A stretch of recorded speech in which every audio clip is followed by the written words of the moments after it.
Hey y'all, NK here and welcome back to the Cookery. If you are new here, welcome to the kitchen. Today we will be doing one of my, as I like to call them, carb favorites. I know, clever. And we're going to be making some bread pudding. So if you want to stay tuned, see how I like to kind of recreate one of my old-time favorites, stay tuned.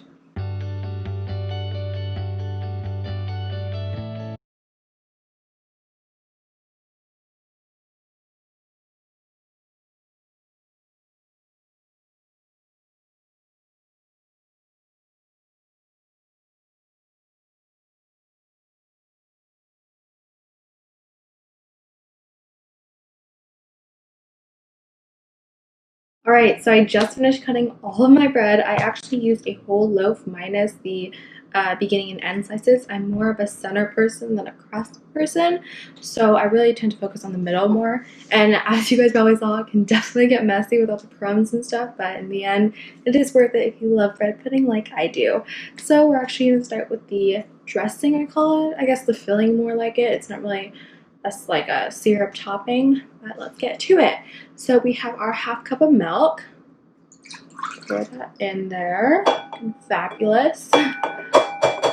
Okay, now we have 3 eggs, and actually it's a lot, you might think, because like as I said earlier, the yolk is very much, it's a lot, you know, but in the end it kind of makes sense when you stir it, so that's good.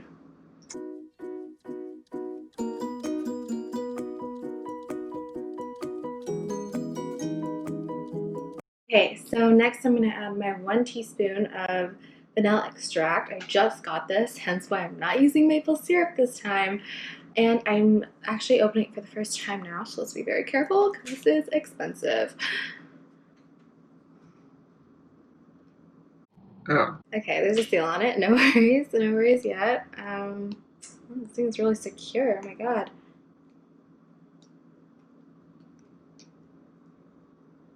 Oh, I do not want to tilt it. That's a common mistake. Ooh, my nail is like... Okay, I'm just gonna leave it half open for now because I am too scared to open the rest. I feel like it's gonna come spurting out at me. And bye-bye $10. So let's just put in a teaspoon. Pure magic. This thing is like literally considered pure gold in the cooking world. Is that even a thing? The cooking world? The food world? I don't know. But okay, we're gonna add a teaspoon. It's actually a lot. You can definitely see the color start to change. You'll see that kind of. You'll see it when I really stir it. But yeah, it's definitely turning a lot different. It's very much influenced by a lot of extracts, which is great. Turns out, actually, I was reading the bottle. I did not know earlier, but it's consisting of 83% alcohol. I didn't know that. I thought it was like just vanilla extract, but oh my goodness gracious.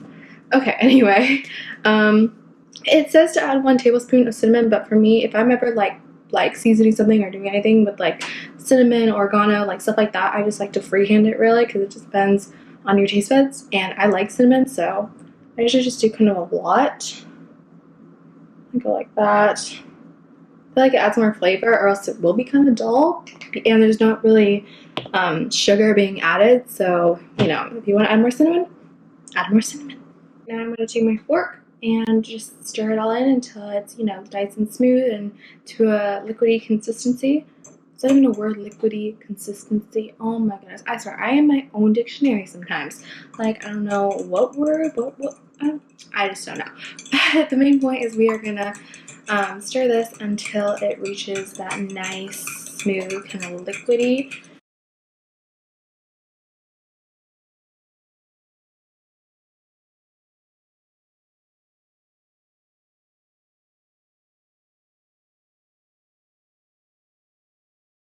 Do you see how it's still kind of that yellowy type of thing with like a couple flakes of cinnamon here and there? See, usually in the recipe or in the like video recipe, link in the description, it's more of a brown, so I'm just gonna add more cinnamon. Maybe, I don't want to take a risk with the vanilla extract, so I'm just gonna add a bit more cinnamon, maybe like a drop of vanilla extract. I don't know, I'm scared. I'll just do a little because I feel like that's what add the color too. And I'm not really smelling that much vanilla, so Let's do it. Okay, that was scary. That was too much. I think that was good actually. Yeah. Can definitely feel like vanilla extract makes it all better. But okay, now we're gonna stir some more. I think I am done mixing that for now. I usually add a bit more cinnamon at the end when I'm really starting to stir and combine them. But for now, let's start adding our bread crumbles pieces, I don't really know what to call them, into our mixture. So I usually do just a little at a time because it can get messy, and sometimes they're a little combined like this, so I have to kind of peel it too. So it's easier to go at a nice and slow pace.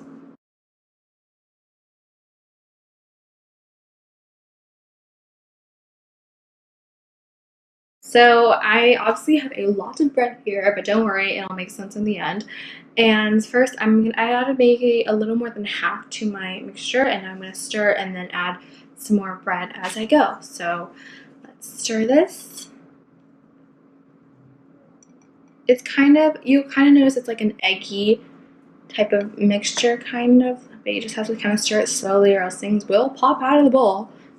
First-hand experience right here. And that is why I just want to stir it like nice and smoothly, kind of get it to absorb. Think of it as like a sponge, and just slightly toss and turn until it all like reaches the same consistency.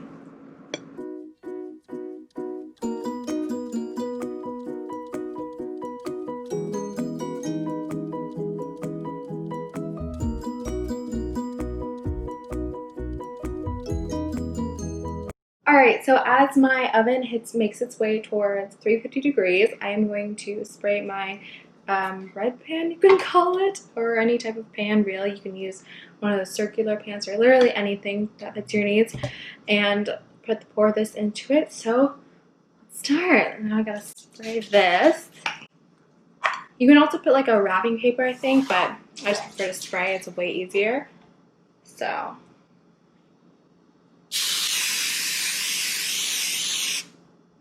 done. That's really all it takes, and sometimes cover the sides a lot more, but I think I got it pretty good this time, which is great. That came down with a slam. And then as you guys can see, like the texture, it really is kind of mush with the egg consistency. You know, I think the eggs really influence that, but in the end, this is how it goes, and it's really good after. And I'll show you guys the final product later. But yeah, that's kind of it. Now you kind of just want to pour that in. It's very clumpy, which I guess gives it the pudding part, obviously. But yeah, so like the back is has the most absorbed, I think, but it's all pretty even through. Just want to put it there, kind of spread them out. Like the recipe says you can put like apples on it, but I just prefer plain bread pudding because I'm using vanilla ice cream for mine. But it's really simple recipe. If you like bread pudding, definitely try and give this a go. I'm sure there are plenty of other bread pudding recipes out there that are very similar to this, so you know, we all have our taste, I guess you could say. And yeah, so that is basically it. It definitely rises. It's definitely a lot, you guys will see. But yeah, it tastes really good. So as my oven makes its way to 350 degrees, once it hits the ding mark, I will put this in for 40 minutes until it is ready, and I will see you guys in a bit. I am so excited to try this, even though I have had this for multiple times by now. But it's definitely, I don't really remember it being this light, which I like it a lot better if it's kind of light. I don't like it too burnt, obviously, or if there's that many crust. But this is kind of my first time using just like a different kind of bread brand, so let's see how it goes. I gotta first cut this.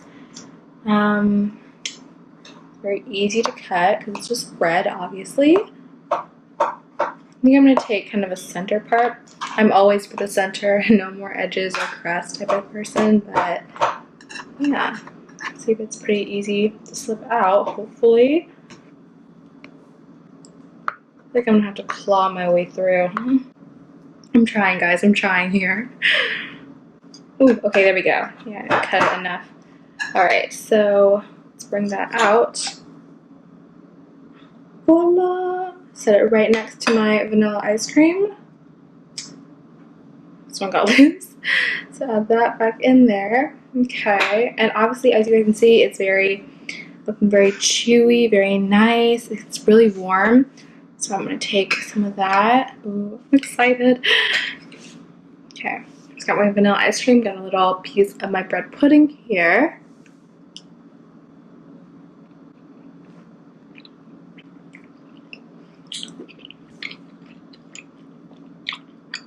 I just love, like, especially when it's right out of the oven, warm and just soft, and that flavor, that kind of mushed, you know, consistency. Like, it's not like a cake, that's the thing. And it's not just like bread, but it's just like, it's really good. It's just plain, simple bread pudding, but with vanilla ice cream. I think it's that. Maybe like it's how the warmth and the coldness really contrast, but it tastes so good with like especially how it's kind of mush, and then it's like, it's just good, guys. It's just really good. Link down below if y'all want to try this out. It's really simple and easy, but if y'all have an extra loaf of bread or maybe 6 slices left, you should try this recipe out. I mean, it's not gonna kill you. Bread pudding is so good. Plus the ice cream. The ice cream is taking place of the sauce that people use, but I'm using like just vanilla ice cream. It tastes so good just as is. So alright, you guys, that is it for today's video. I hope you enjoyed this recipe. If y'all have never tried bread pudding before, go ahead and try it. Link down below. And please comment, what are your thoughts? You know, in the recipe they state you can use vanilla ice cream and caramel. Is it caramel or caramel? I will never know, but comment down below which one you use, caramel or caramel. Oh god, the struggle is forever real. And make sure you subscribe, hit that notification bell so that you get a notification every time I upload a brand new video. And until then, I will see y'all next time.